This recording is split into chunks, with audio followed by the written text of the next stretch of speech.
October 25, 1944. Hundreds of warships churn the Philippine Sea. American carriers are on, fire in the water, and destroyers are making suicide runs.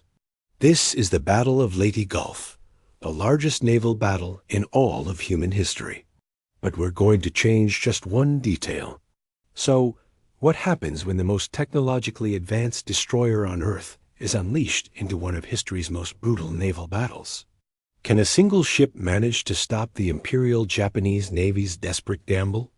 Or is it simply one ship against a force of more than 60? The Arleigh Burke Flight 3 is far from an ordinary destroyer. It's a 509-foot blade of steel and circuitry, representing 80 years of technological evolution packed into a single hull. Its power comes from 4 gas turbines generating 100,000 horsepower, enough to propel the behemoth to speeds exceeding 35 miles per hour. As impressive as its power is, the real action lies hidden within its 96 vertical launch cells. Imagine missile silos buried right in the deck, each one loaded with everything from SM-6 and SM-2 long-range surface-to-air missiles to Tomahawk, cruise missiles with a 1,000-kilometer range, and ESSM quad-packed defensive missiles for close range.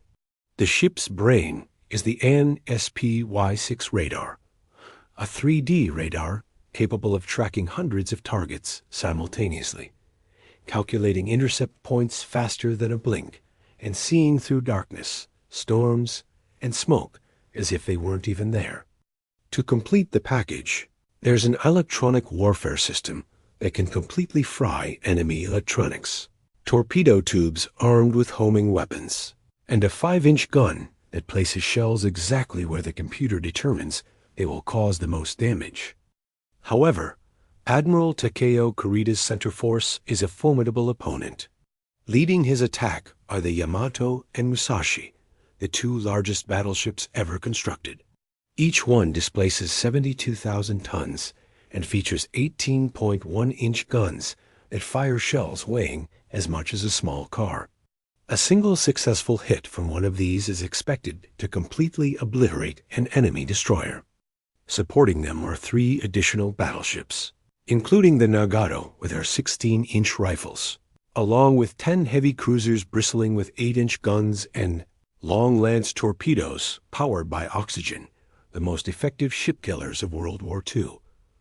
Ahead of the giants are 15 destroyers screening them, prepared to launch torpedo spreads designed to split any ship in their path in half.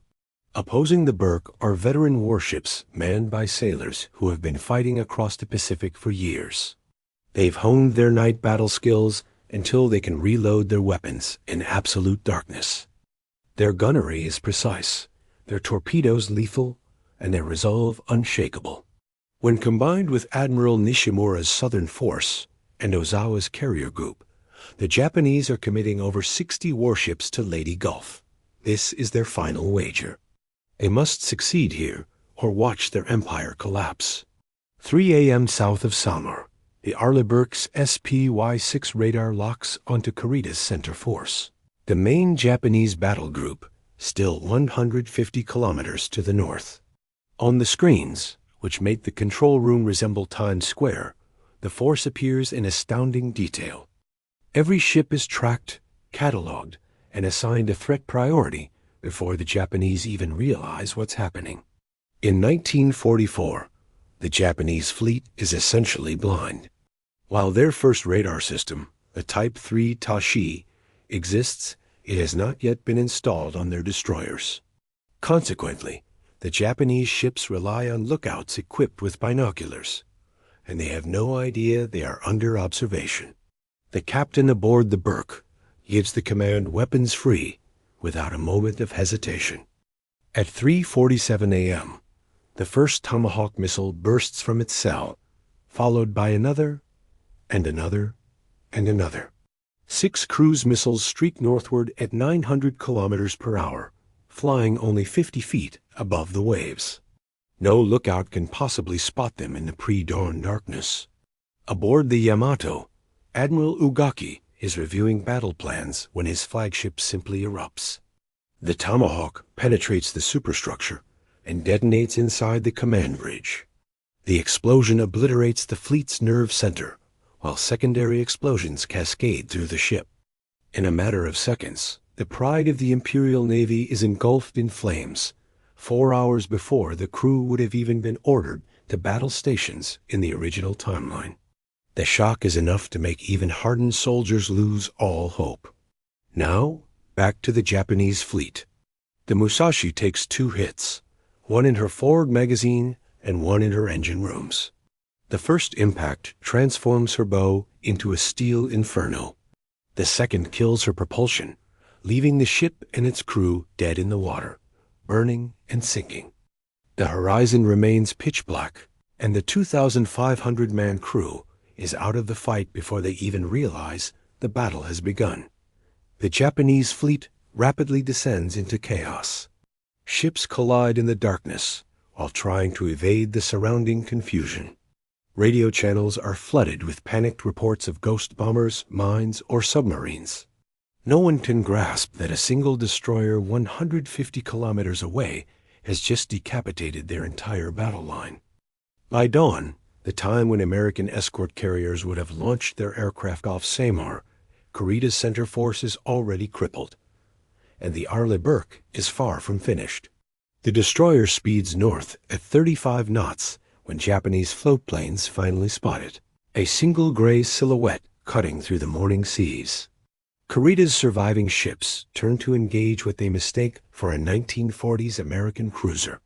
At 75 kilometers, the Burke unleashes a barrage of SM-6 missiles. The heavy cruiser Chikuma disintegrates when a Mach 3.5 missile strikes her bridge.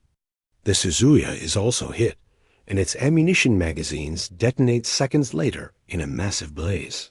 Japanese 8-inch shells start raining down all around the destroyer, as every ship finally identifies its sole target. But hitting a target moving at 35 knots from 40 kilometers away is, to put it mildly, difficult. Japanese gunnery, which was excellent by 1944 standards, is reduced to guesswork. The Burke's 5-inch guns begin to fire. Its radar-guided shells airburst over the Japanese destroyers, shredding their bridge crews with a rain of tungsten. Without orders or coordination, the smaller ships scatter. Meanwhile, 200 kilometers south, beyond the islands of Leyte, Admiral Nishimura's southern force is pushing into the Surigao Strait, intending to flank the American fleet from the south. Instead, they sail directly into the lone destroyer's killing field and are instantly detected by its radar. The Burke launches a spread of 8 Tomahawks as the Japanese ships attempt to maneuver the narrow strait. The battleship Fusu splits in half when 3 missiles connect, and the Yamashiro burns from bow to stern.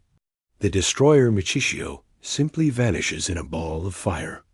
The surviving Japanese destroyers launch desperate spreads of torpedoes, but the Burke's sonar tracks every single one while simultaneously tracking the ships they originated from.